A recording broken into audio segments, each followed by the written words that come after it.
Hello and welcome to Coast AM's official YouTube channel. I'm your host, George Norrie. Like, share, and subscribe to our channel. And you can also find us on Facebook, Twitter, and Instagram, and of course, on coasttocoastam.com. Up next, we'll be talking with Mitch Battros, what you don't know about new scientific findings. Mitch is next on Coast to Coast AM. And welcome back to Coast. You've been sending me emails requesting Mitch Battros for more than just a news segment or an hour. He's with us for 2 hours tonight with our split program. Mitch has begun, of course, an expert on Earth changes, and he has written a number of books. We're going to talk about a new one that's coming out early next year. He has experienced, of course, being in earthquakes. He's done it all, and here he is back on Coast to Coast. Mitch, how are you? Doing great, George. How was your Thanksgiving? It was fine. I was in St. Louis, saw the family, and had a great time, and I trust yours went well, too? Sure did. Same scenario. I can't believe another holiday Christmas right around the corner. They keep coming. I noticed the Christmas attire and decoration the day after Halloween. Yeah, they're pushing these things pretty darn fast these days. They sure are. Hey, so I saw there was a little M flare that popped us, nothing too major. I keep thinking, though, Mitch, it's just a matter of time when the big one's going to hit. That sun looks pretty darn active these days, doesn't it? Well, it does. It's kind of tricky because it doesn't have the activity that solar cycle 23 had. Solar cycle 23, at its apex, we were seeing X flare after X flare, including the largest X flare ever recorded, an X45.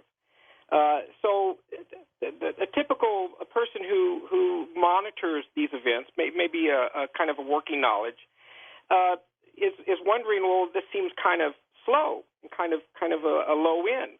But here's the trick: the solar events aren't measuring up to high M's or X-class flares. However, something about them, which involves, of course, the Earth's magnetic field. The Earth's magnetic field is lessening.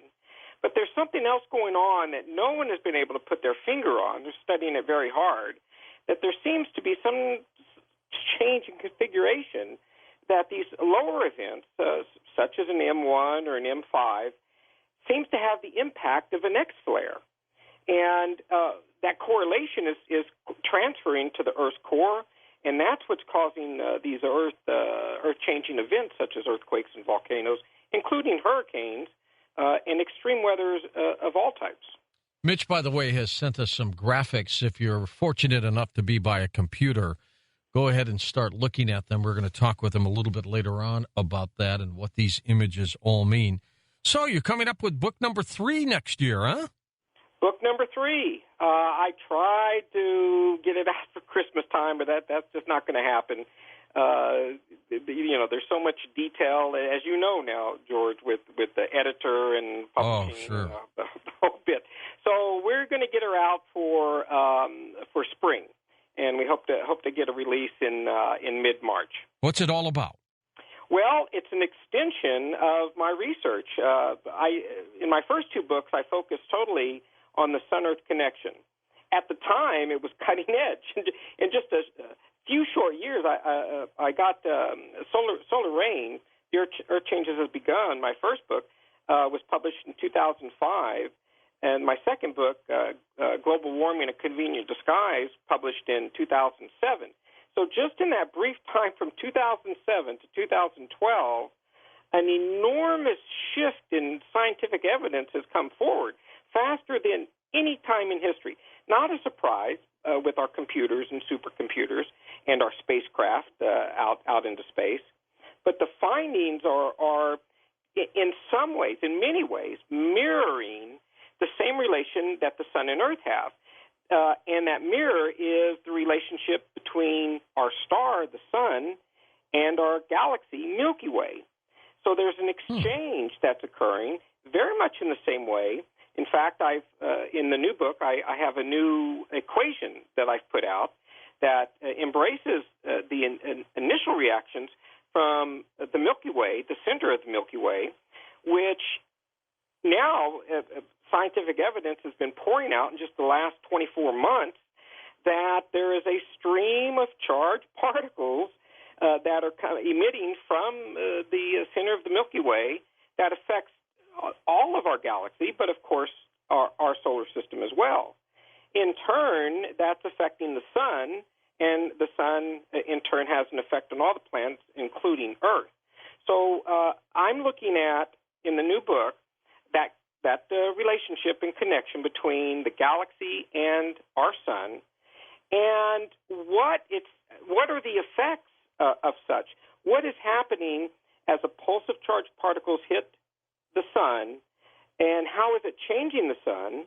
And then what, in turn, is its effect on Earth? And that takes me to the Earth's core. And I would say that I have at least 4 chapters just on the Earth core alone from new data, new scientific. Did you ever see the movie The Core? I have not. You've got to see that, because I would love to get your reaction to the possibilities of how real that might be. Not necessarily sending a group of people down into the core. I don't know if that's possible. But if the core starts, if things happen to it, will that affect us, Mitch? Oh, absolutely. I'm going to try and be as non-scientific as possible because I want people to understand this. This is something everyone can grasp. I'm going to speak in very simple language. The charged particles that are emitted, the galaxy, the sun, and then hits the Earth's magnetic field, and has a correlation with the Earth's core. And that's what's new. I remember I had Dr. Glasmeyer and Dr. Woods on the show some years back, 2003, and I was talking to him. I was asking him about don't the charged particles, doesn't the solar flares and coronal mass ejection, doesn't that have an effect on the Earth's core? They wouldn't touch it. They said, no, the Earth's core is too deep. There's absolutely no way it could have an effect on it. Well, including Dr. Glasmeyer and Dr. Woods, they have done a full 180-degree turn on that. They have. They have, and now they embrace. There were some parts of the equation that they didn't quite understand because they didn't have the equipment. They didn't have the technology that we have today. That's what's changing everything. And so I'm bringing all that into this new book. With the new the Plask out there, the WISE spacecraft, and then these new formulas that they have for calculating what's happening at the Earth's core, and this bridge between the magnetic field and the Earth's core. It's fascinating, and I really haven't felt so excited like this than when I was doing my research for solar rain. Hey, Mitch, we're going to take this quick break. We're going to come back. I want to get your take on 12/21/2012, of course. Mayan calendar end day. We'll also talk about the weakening magnetic field here on good old planet Earth. I'm George Norrie, and this is Coast to Coast AM. Well, first of all, a welcome back from Afghanistan today, the 5th Battalion, 20th Infantry Regiment, and glad you folks are all back, safe and sound. And welcome back to Coast. Mitch Battros with us for a couple hours. Earth Changes Media, that's his website.com. Mitch, the magnetic field is weakening, no question about that. But what's that mean to us? What's the significance of this? Well, the worst scenario would be the extinction of species.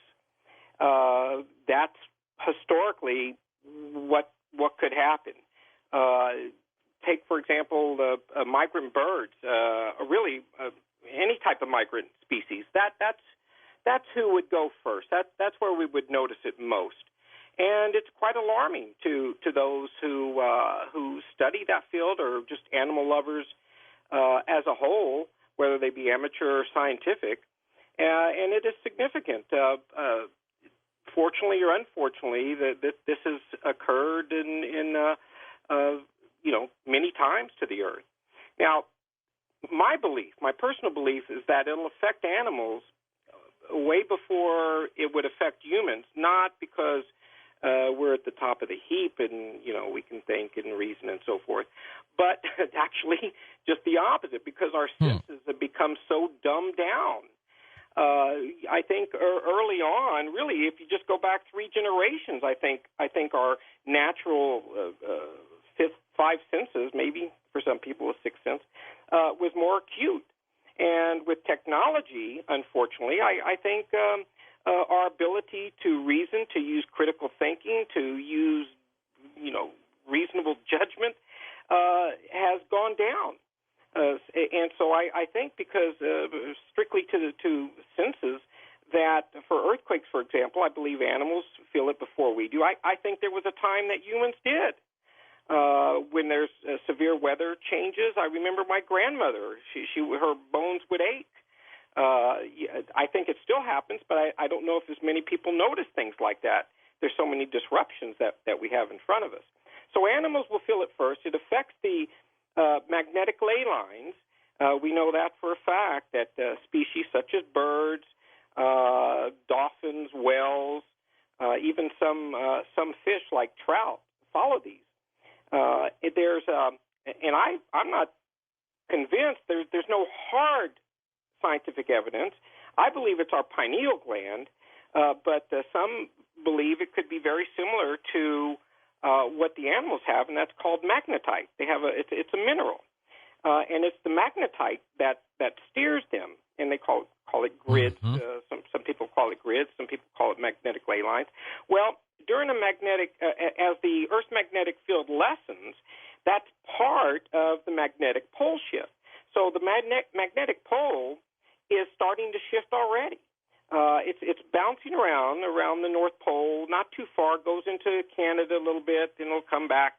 It's just bouncing just a few degrees. Will people physically feel the shift? I mean, if somebody's got a pacemaker, will that affect it? I mean, is there anything like that would happen? I haven't researched the evidence related to mechanisms.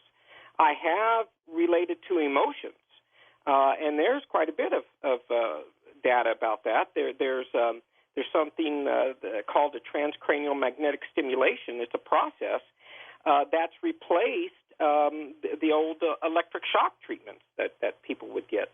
And the electric shock treatments, in a big way, the majority of them were for mental health issues of personality disorder or depression or mood swings, bipolar, and such as that. Now, there's some hard evidence that shows that magnetic fields definitely have a play on a person's mental status and their affect. So this thing called the transcranial magnetic stimulation, it actually goes on the head. There's various forms of them. One kind of looks like a small little helmet. There's other types of forms. And they simply manipulate the gauss, the magnetic gauss of the brain. And they use it to treat anything from depression to schizophrenia. And they've had some fantastic results. So if that's true, and it is, then I can't see any difference in correlation from the charged particles, which is what magnetic fields are, from charged particles that come from our solar system and our galaxy, and any magnetic system that would be mechanical here on Earth. Does that explain why some people, or so many people, are acting weird and strange right now? Well, I oh, that's a loaded question. It sure is. I would say that there's definite evidence that suggests that it certainly could be, but there's so many other things that you have to filter through. And if I was to enter this into a peer review, I have to be sharp as a razor. And I have to be ready to battle every single question that they throw at me. And they've studied my hypothesis as much as I have. So they, in part of a peer review process, they really try to look for your weaknesses. Now, it sounds like they're just ganging up on a person and that's something bad, but no, it's actually very good. It helps everybody, and it's kind of a self-policing of this field. So if I was to present this in the form of a peer review, I could not support that it's the magnetic influence that is causing some people to act differently. However, having set that aside, I was more anecdotal. I would say that I would say that is certainly having an influence. I don't know if it's got to the level that more people would experience it. The other or can it get worse, for example? Yes. Now you're on to something. If the theory is correct, then yes, we would see an increase as time goes on. As the Earth's magnetic field lessens and more charged particles are coming in, we should show a linear increase of unexpected or unusual behavior. Now, that's so subjective. How do you define unusual behavior? That's where it would get tough. Matter of fact, I wouldn't be surprised if the DSM-4 would be revised, and in the DSM-5, which is expected out, that they wouldn't have some of this in there of mental health issues that psychologists, psychiatrists, or whoever might want to look at. Why? Because you analyze and you get a prognosis, and then you get a treatment for the prognosis. And the use of magnetic stimulation, which many insurance covers now, should be part of the tools used. December 21st, 2012. It's only several weeks away now, Mitch. Yeah. So what do you say? I have to side with the Mayans. And the Mayans, they are really upset with this. They are. Part of their government, in Guatemala in particular, but in part Belize, but in Guatemala specific, which is probably the central focus where most Mayans reside, is the government wanted to cash in on it. They were making arrangements with tourist agencies with the United States and Germany and around the world. And the Mayans, the true Mayan elders, they were so upset with that because they know it's a farce. So I believe that. Now, I don't think December 21st is going to be any different than December 20th or December 22nd or tomorrow or a year from now. Well, I take back a year from now. It's a process. The process has already begun, and this process covers many years. So it's not like a light switch. It's not something you just flick on. I believe it to be a gradual process, and people, someone who's living out in the woods, maybe who's a vegan naturalist that lives in a commune of permaculture, they might experience it before someone like me who lives in a big city surrounded by electronics, and just my attention is grabbed by so many. I might not notice it as quick. Although I study it and I'm aware of it, I don't know, honestly, if I would be in that first quarter of people who would recognize that a shift is occurring. Well, it's coming fast. We're going to find out, aren't we? George, I'm going to turn it on you. What are your thoughts about that? You've interviewed a lot of people, both scientific and those that study ancient texts. What have you surmised, at least up to this point? Well, I believe, of course, we're going to be here, like you say, the next day, the day after, and everything else. I just think, though, the Mayans understood solar events, and I just keep thinking that this is all tied to some kind of celestial event on the sun, and that they knew it. There were cycles that they might have been aware of, and we may be in it. Now, it is unusual that as we get close to this date, stranger things are happening with the sun. So that's my guess. And I don't know if it's going to be on or before or after within a few weeks. I can't even predict that. I just think, though, they knew that something could happen with the sun. You're absolutely right. Now, if to use an analogy of two baskets, if you will. In one basket, I use hard science, external things that we certainly can monitor easily. One would be Earth changes. Another would be the sun and the galaxy.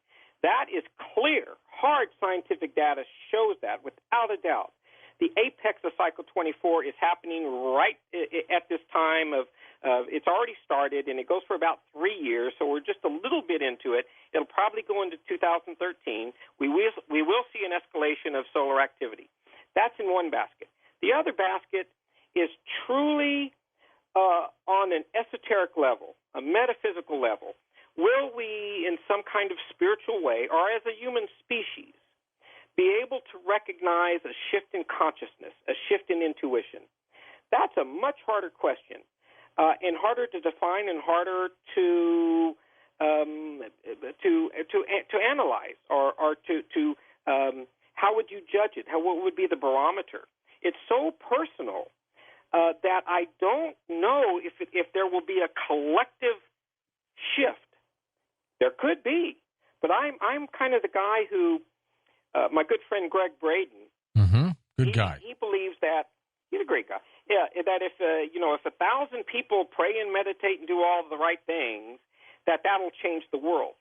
I believe, like the 1,000 against the millions and billions. I believe more in what's called critical mass. Once a consciousness hits a critical mass, that's when the shift will occur. Just 1,000, millions and billions of people will trump 1,000 people anytime, regardless of their motive. However, people can influence people. And if there was enough influence, kind of a chain reaction kind of thing, we've certainly seen that in society before, and then it gets to a critical mass, that's when the shift would occur. That I do believe. Mitch, you sent us some graphics here that we've got posted at coasttocoastam.com, and I'd like folks to go to it if we have a few moments here. And it's solar events, Earth's magnetic field, Earth's magnetic core. Tell me the relationship with this. Yes. There's layers of the Earth. There's the crust. Then there's the mantle. Then there's the outer core and inner core, and then you have the core. So there's something that's happening through this. It's all related to magnetics. It's all related to these charged particles. An escalation of charged particles, a deflation of magnetic field is a strong impact on the Earth's core.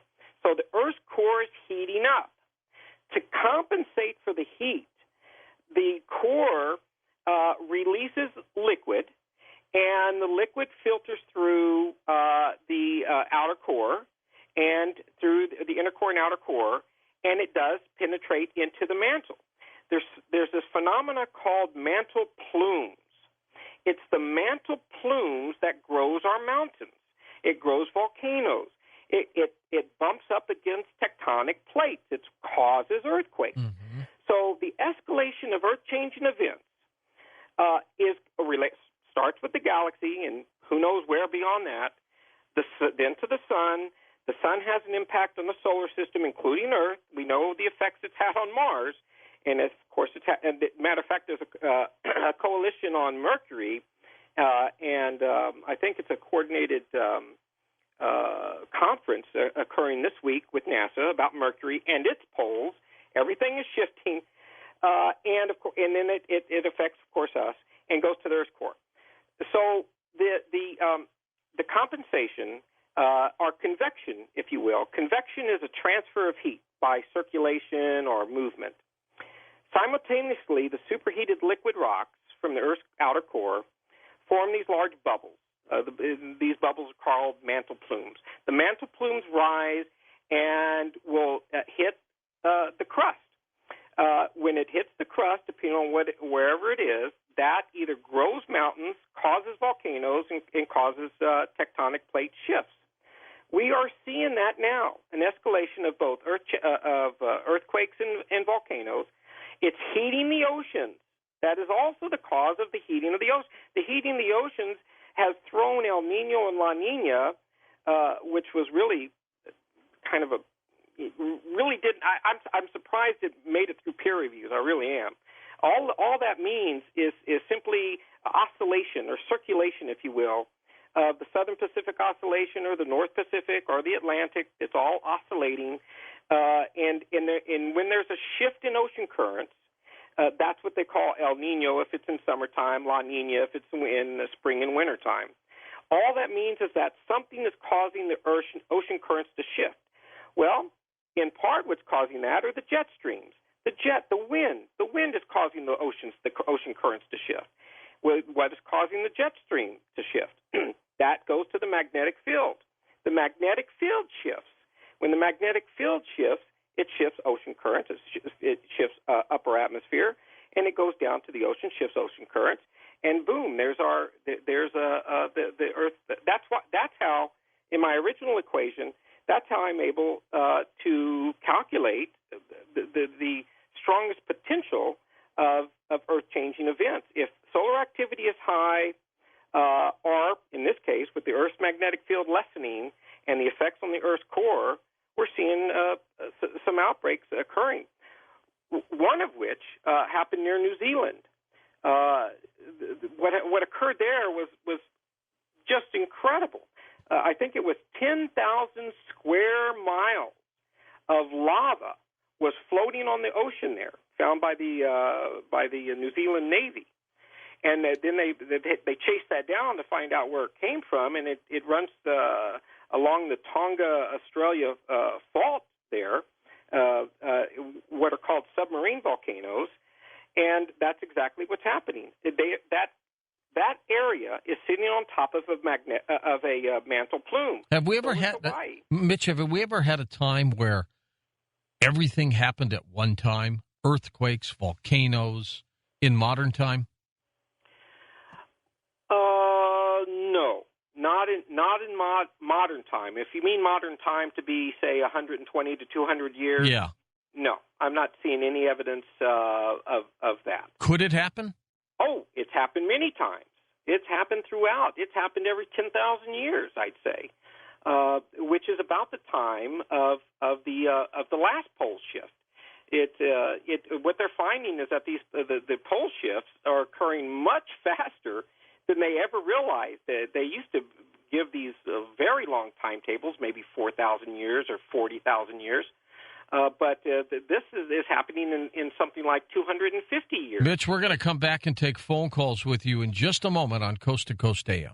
Thank you for listening to Coast AM on our official YouTube channel. I'm your host, George Norrie, and don't forget to visit the Coast Insider membership area on coasttocoastam.com, where you can access our past, upcoming, and classic shows.